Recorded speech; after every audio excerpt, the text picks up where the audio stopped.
नैहर में मन नहीं लागता, ससुरा के याद बड़ी आवता। नैहर में मन नहीं लागता, ससुरा के याद बड़ी आवता। उमड़ल जवानी मांगता पानी, हियरा मोर हहरता। मरदो के दर्द बढ़ता, मनवा तो उनको करता।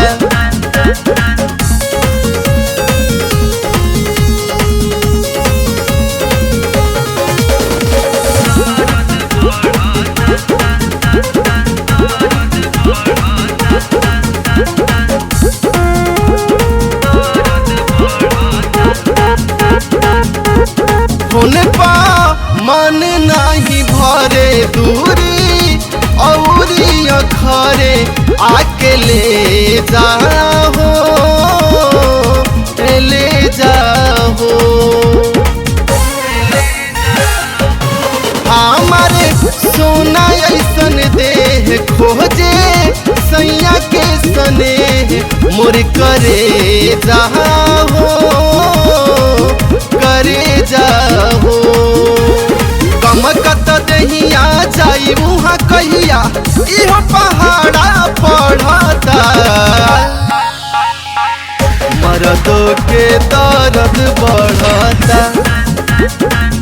मनवा तो उनको करता।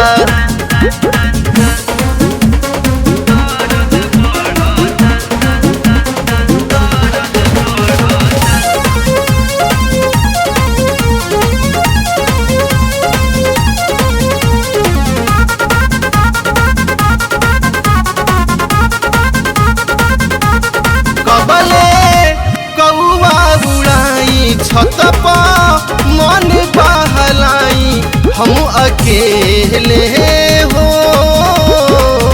अकेले हो। आवे वाला जहिया आई, कोयल बगिया में गाई, अब ही झेले हो, झेले हो। हम भी रहनिया तुरी समतनिया, बड़ा महंगा पड़ता। मरदो के दर्द बढ़ता, मनवा तो हमरो रे करता।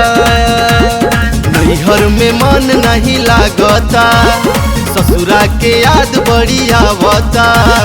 उमड़ल जवानी मांगता पानी, हियरा मोर हहरता। मरदो के दर्द बढ़ता, मनवा तो उनको करता।